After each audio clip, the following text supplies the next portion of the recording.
Good morning.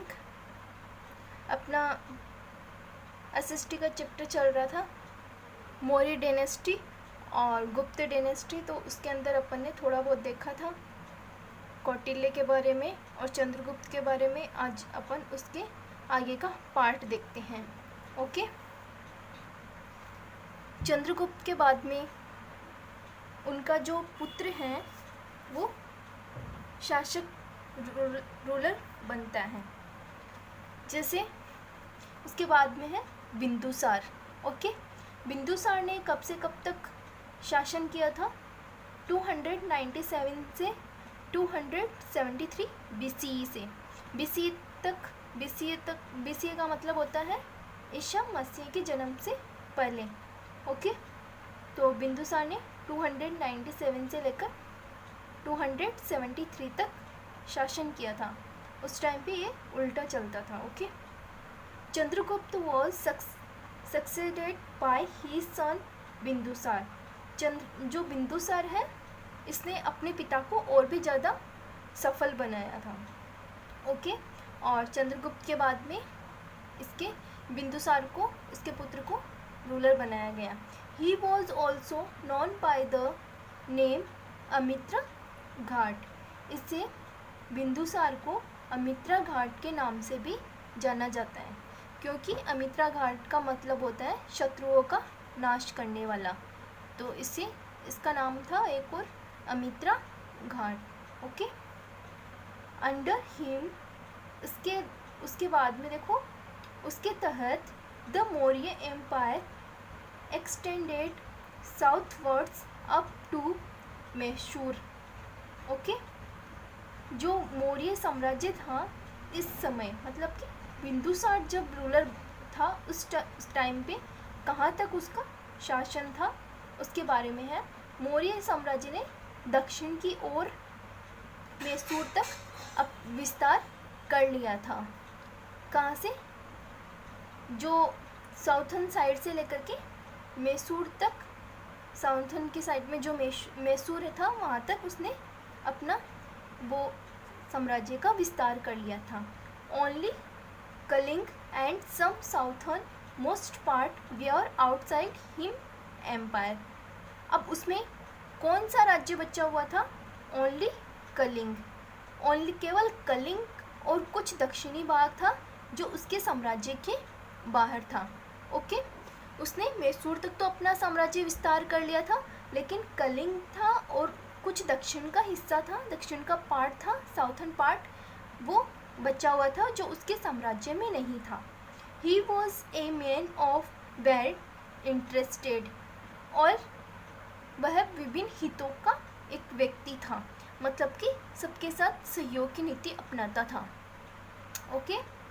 Bindusara maintained friendly relations that his father had established with the Hellenic west. और उसने जो उसके father के द्वारा अन्य जो राज्य थे या फिर कंट्रीज थी जिनके साथ में उसके पिता ने फ्रेंडली रिलेशन, मतलब कि एक मित्रता पूर्वक रिश्ते निभाए थे, उसने भी बनाए हुए रखा था। ओके।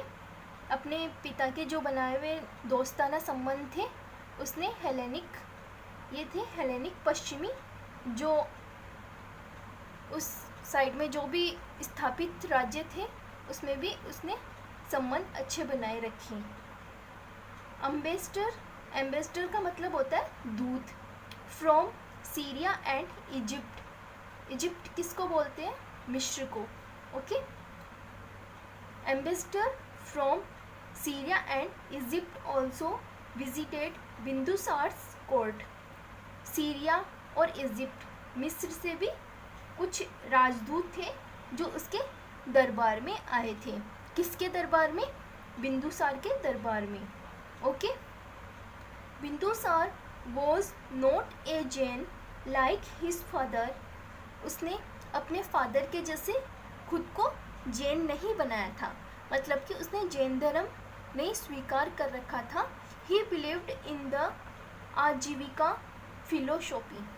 वो जो आजीविका दर्शन था उसमें विश्वास करता था। ओके। जैन धर्म में या फिर बौद्ध धर्म में बिलीव नहीं करता था। आजीविका एक दर्शन था, उसमें वो बिलीव करता था। ठीक है, इसमें देख लो वापस से। Ambassadors from Syria and Egypt also visited Bindusara's court. जो बिंदुसार का दरबार था वहाँ पे सीरिया और इजिप्ट मिस्र के भी राजदूत आए थे। Bindusara was not a Jain like his father. वह अपने फादर के जैसे जैन धर्मी नहीं था। He believed in the Ajivika philosophy. वो आजीविक दर्शन में बिलीव करता था। ओके, चंद्रगुप्त का जो गुरु था, मतलब पॉलिटिक्स टीचर था, वो कौटिल्य था। और बिंदुसार के टाइम पे भी कौटिल्य रहा था, लेकिन कौटिल्य कुछ समय ही रहा था। उसके बाद में उसने एक खलाटक नाम से था, उसे अपना वो जो टीचर है वो नियुक्त कर लिया था, मतलब कि राजनीतिक गुरु उसे बना लिया था। ओके, अशोक का बिंदुसार के बाद में बिंदुसार का जो पुत्र है, सन है, ये शासक बनता है, रूलर बनता है। कब? 273 से लेकर 232 तक। इसके टाइम पे कुछ इसको जो ये रूलर बनाया था उसमें कुछ इसको प्रॉब्लम्स आई थी, तो इसको 4 इयर्स उसको कंप्लीट करने में लग गया। उसके बाद में इसका वापस से इसको रूलर बनाया गया था, मतलब 269 में, लेकिन इसका काउंट यही होता है। Okay, Ashok was the most famous Maurya ruler. Ashok Maurya साम्राज्य में एक फेमस व्यक्ति बना था, फेमस रूलर बना था। He is considered to be one of the greatest king of India. देखो, इसके अंदर भारत के महानतम राजाओं में से एक माना जाता था है इसको। इंडिया में जितने भी महान शासक हुए हैं उनमें से अशोक को विशेष माना जाता है। He was the first ruler who tried to spread message to the people through inscriptions। inscriptions का मैंने क्या बताया था? शिलालेख। तो ये एकमात्र ऐसा रूलर बना था जिसने क्या किया था, वह पहले जो शासक थे, यह पहला शासक ऐसा हुआ जिसने शिलालेखों के माध्यम से लोगों तक संदेश फैलाया था। मतलब कि जो बड़े बड़े शिलाएं होती हैं उनके ऊपर इसने लेख लिखवाए और उनके द्वारा लोगों को संदेश पहुंचाया था। एकमात्र रूलर बना था ये। Ashok gave a war and adopted A policy of peace and tolerance. देखो, टॉलरेंस का मतलब होता है सहनशीलता।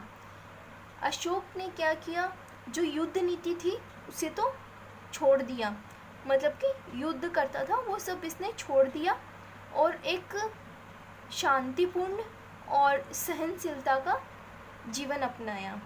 Okay, by the time Ashoka become the king, the Maurya rule had extended और most part of the present day India. इसका मतलब क्या हुआ, जब अशोक शासक बना था तब मौर्य साम्राज्य ने वर्तमान जो प्रेजेंट इंडिया है उसके बहुत से पार्ट पे अपना अधिकार जमा लिया था, बहुत से पार्ट पे विस्तार कर लिया था अपने साम्राज्य का। Okay, his empire stretched from Hindu Kush in the west to Brahmaputra in the east and as far as Himalayas in the north to Mysore in the south. अब जो अशोक था उसके टाइम पे कहाँ तक साम्राज्य था देखते हैं। उनका साम्राज्य पूर्व में पश्चिम ब्रह्मपुत्र में हिंदू कुश से कुश तक फैला हुआ था और उत्तर में हिमालय के दक्षिण में मैसूर तक फैला हुआ था। मतलब कि पूर्व में पश्चिम ब्रह्मपुत्र में और हिंदू कुश से फैला था और उत्तर में हिमालय के दक्षिण में मैसूर तक फैला हुआ था। ओके,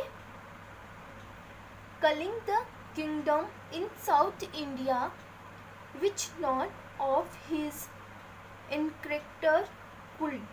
अब इसमें क्या था कि अशोक ने दक्षिण भारत में जो राज्य है कलिंग, उस पर विजय प्राप्त करी थी, जो अपने पूर्वजों में यही एकमात्र शासक था जिसने कलिंग पे विजय प्राप्त करी थी। दक्षिण में है कलिंग, साउथ इंडिया में कलिंग उड़ीसा में है। ओके, अब इसमें जो मौर्य एम्पायर्स हैं उसमें 3 एम्पायर्स थे जो फेमस हुए थे। बाकी और भी कई एम्पायर्स हुए हैं लेकिन वो ज़्यादा फेमस नहीं हुए हैं, इसलिए उनके बारे में नहीं है, ओनली 3 के बारे में ही हैं। चंद्रगुप्त मौर्य ने 321 से लेकर 297 बीसी तक शासक रहा था। ओके, उसके बाद में बिंदुसार और उसके बाद में अशोक। चंद्रगुप्त मौर्य था, इनके जो पॉलिटिक टीचर थे वो कौन थे? कौटिल्य। बिंदुसार के पॉलिटिकल टीचर थे खल्लाटक और अशोक के पॉलिटिक टीचर थे राधागुप्त। ओके, चंद्रगुप्त मौर्य के समय में बहुत अकाल पड़ा था कुछ वर्षों तक, तो इन्होंने अपना जो भी साम्राज्य था उसमें इन्होंने छोड़ छाड़ के, और इनके जो धार्मिक गुरु थे भद्रबाहु, उनके साथ में ये श्रवणबेलगोला चले गए थे। श्रवणबेलगोला कर्नाटक में है, वहाँ पे चले गए थे और इन्होंने अपने प्राण त्याग दिए थे श्रवणबेलगोला में। Okay, thank you.